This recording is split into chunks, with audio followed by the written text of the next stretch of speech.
लाको खान अपने घोड़े पे शान से बैठा हुआ था। चारों तरफ तातारी अफवाज की सफ़ें खड़ी थी। सबसे आगे हलाकू खान का घोड़ा खड़ा था। हलाकू खान के सामने 3 सफ़ें खड़ी की गई थीं, जिसको आज हलाकू खान ने कत्ल करना था। इनके सर कलम कर दो, हलाकू खान ने गरज कर कहा, और जल्लाद लोगों के सर काटने शुरू हो गए।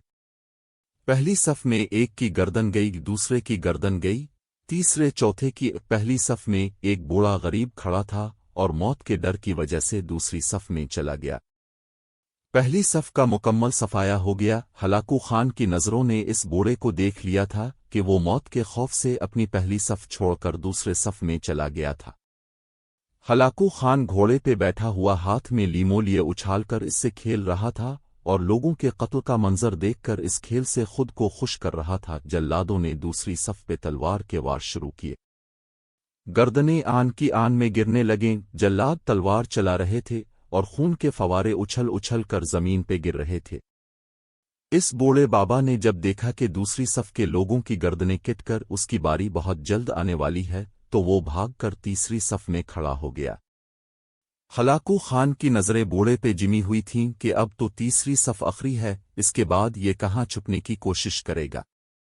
इस बेवकूफ़ को मेरी तलवार से कौन बचा सकता है? 100 इंसान मार दिए तो ये कब तक बचेगा। तीसरी सफ पे जल्लादों की तलवार बिजली बनकर गिर रही थी। हलाकू खान की नज़रें मुसलसल इस बूढ़े पे थी कि कैसे वो बेचैन हैकर मौत की वजह से बेकरार है। तीसरे सफ के इंसानों की गर्दनें गिर रही थी। जल्लाद बिजली की सी तेजी से इस बूढ़े बाबा को पहुंचा तो हलाकू खान की आवाज गिरजी, रोक जाओ, इसको अभी कुछ न कहो। बाबा बता, पहली सफ से तुम दूसरी सफ में भाग आए, जब वो खत्म हुई तो तुम तीसरी सफ में भाग आए। बाबा अब बता, पीछे तो कोई और सफ भी नहीं, अब कहाँ जागे? अब तुमको मुझसे कौन बचाएगा? इस बूढ़े ने आसमान की तरफ देखा, फिर कुछ वक्त बाद कहा, मैंने पहली सफ को इसलिए छोड़ा कि शायद मैं दूसरे में बच जा, लेकिन मौत वहां भी पहुंची।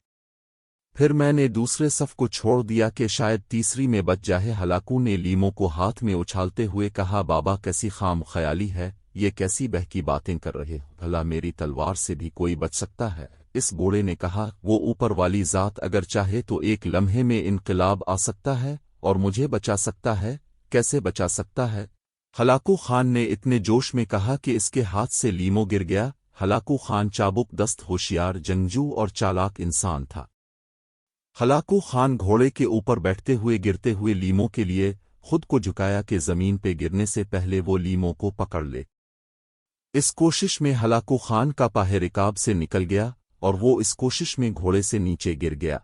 हलाकू खान का घोड़ा इतना डर गया कि वो बिदक गा। हलाकू खुद को बचाने की कोशिश कलशकर भी हरकत में आ गया, लेकिन घोड़ा इतना बिदक गया था कि इसने हलाकू को पत्थरों में घसीटकर इसका सर पत्थरों से पटक पटक कर मार डाला। लश्कर ने जब हलाकू खान का घोड़ा पकड़ा तो इस वक्त हलाकू खान मर गया था। हलाकू का लश्कर इस बाबे से इतना खौफजदा हो गया था कि लश्कर ने इस बूढ़े को नज़रअंदाज कर दिया, मजलूम की आह से डर, क्योंकि जब वो आह करता है तो कबूलियत बहुत दूर से इसका इस्तकबाल करने आती है। वाक़या आज से 3500 साल पहले पेश आया था। फ़िरौन के डूबकर मरने के बाद समंदर ने इसकी लाश को अल्लाह के हुक्म से बाहर फेंक दिया, जबकि बाकी लश्कर का कोई नाम व निशान न मिला। मिस्रियों में से किसी शख्स ने साहिल पर पड़ी इसकी लाश पहचान कर अहल दरबार को बताया। फ़िरौन की लाश को महल पहुंचाया गया। दरबारियों ने मसाले लगाकर उसे पूरी शान और एहतराम से ताबूत में रखकर महफूज कर दिया। हनूत करने के अमल के दौरान उनसे एक गलती हो गई थी। फ़िरौन क्योंकि समंदर में डूब कर मरा था और मरने के बाद कुछ अरसा तक पानी में रहने की वजह से इसके जिस्म पर समुद्री नमकियात की एक तह जिमी रह गई थी। मिस्रियों ने इसकी लाश पर नमकियात की वो तह इसी तरह रहने दी और इसे इसी तरह हनूत कर दिया। वक्त गुजरता रहा, जमीन व आसमान ने बहुत से इनकलाब देखे जिनकी गर्द के नीचे सब कुछ छप गया, हत्ता कि फ़िरौनों का हनूत शदा लाशें भी ज़मीन की तहों में छप गईं। उनके नाम सिर्फ किताबों, उनकी तमीरात और लोगों के जहनों में रह गए। इस वाक़ये के 2000 साल बाद इस दुनिया में अल्लाह के आखिरी नबी हज़रत मोहम्मद तशरीफ़ लाए। उन पर नाजिल होने वाली आखिरी किताब में फ़िरौनों के किस्से बड़ी तफसील के साथ बयान किए गए थे اور اسی سلسلے میں اس فرعون کا جسم محفوظ کرنے کی بابت آیت بھی نازل ہوئی تھی، جس کی سچائی پر سب اہل ایمان کا پختہ یقین تو تھا، لیکن وہ سمجھنے سے قاصر تھے کہ اس خدائی کا دعوے کرنے والے کی لاش کہاں محفوظ کی گئی اور کسی اسے عبرت کا نشان بنایا جائے گا۔ 1871 میں مصر کے ایک شہر الغورنیہ سے تعلق رکھنے والے غریب اور معمولی چور احمد عبدالرسول کو فرعونوں کی حنوط شدہ لاشوں کی طرف جانے والے خفیہ راستے تک رسائی مل گئی۔ احمد عبدالرسول نوادرات چوری کر کے بیچا کرتا تھا۔ ایک دن وہ دریائے نیل کے کنارے کے قریب تبسے کے مقام پر اسی سلسلے میں پھر رہا تھا جب اسے ایک خفیہ راستے کا پتہ چلا۔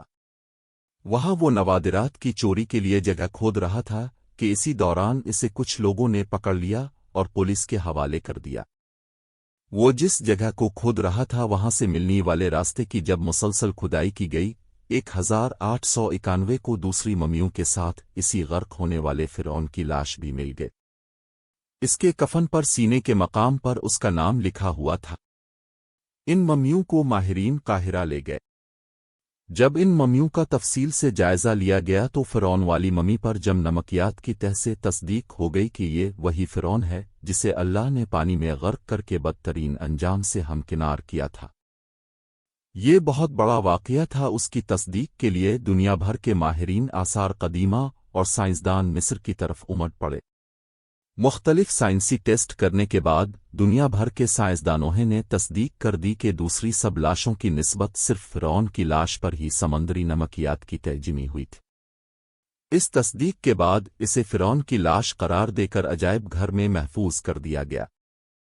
1982 میں فرعون کی ممی خراب ہونے لگی تو اس وقت کا مصری حکومت نے فرانس کی حکومت کو درخواست کی کہ فرعون کی ممی کو خراب ہونے سے بچایا جائے، نیز جدید سائنسی ذرائع سے اس کی موت کی وجہ بھی معلوم کی جائے۔ چنانچہ مصری اور فرانسیسی حکومت نے مل کر ممی کو فرانس لے جانے کا انتظام کیا۔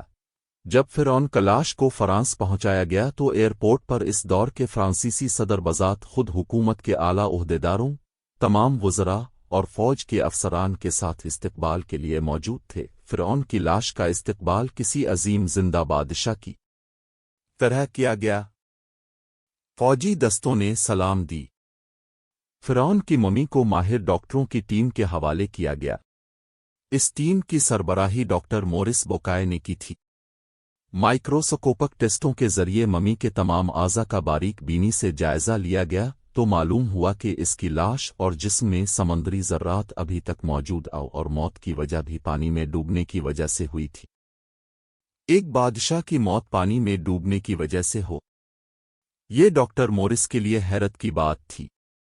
اس نے اس ممی کے بارے مزید جاننے کی کوشش کی تو اسے معلوم ہوا کہ اس بادشاہ کی موت کے حالات مسلمانوں کے نبی حضرت محمد پر اتری کتاب قرآن پاک میں تفصیل سے درج ہے۔ اسے علم تھا کہ جہاں سے یہ لاش ملی ہے وہ ایک اسلامی ملک ہے، چنانچہ تجسس کے ہاتھوں مجبور ہو کر وہ مصر پہنچا۔ وہ ایک سائنسدان تھا، اس نے اس معاملے میں مصر کے ہی ایک سائنسدان سے ملاقات کی۔ اس سائنسدان نے قرآن پاک کھول کر اسے سورت یونس کی آیات 90 تا 92 کا ترجمہ لفظ با لفظ سنایا۔ فرعون کا خدائی کا دعویٰ، اس کا پانی میں ڈوب کر مرنا اور پھر پانی سے نکال کر اس کی لاش کا حنوط ہو جانا اور پھر دوبارہ لاش کا ملنا اور پھر اس کی لاش کو جد سائنسی دور میں دوبارہ محفوظ کیا جانا، سب کا اشارہ ایک جانب تھا اور بہت واضح تھا، تجھے بعد میں آنے والوں کے لیے عبرت کا نشان بنا دوں گا۔ فرعون کی لاش ایسے محفوظ کر کے دنیا کے سامنے لا کر رکھ دی گئی ہے کہ انٹرنیٹ کا ایک کلک پر، رسائل و جرائد پر، ٹی وی چینلز پر اور عجائب گھر میں اربوں انسانوں کی آنکھوں کے سامنے کریہ اور پچ کی قابل ترس حالت میں موجود ہے۔ عبرت کے لیے، سوچنے کے لیے کہ عبادت کے لائق اور ہمیشہ رہنے والا وہی ہے جو سب کا خالق اور رازق ہے۔ ڈاکٹر مورس نے آیات کا ترجمہ سنا تو اسی وقت پکار اٹھا، قرآن سچا ہے، کلمہ پڑھا اور مسلمان ہو گیا۔ کاپی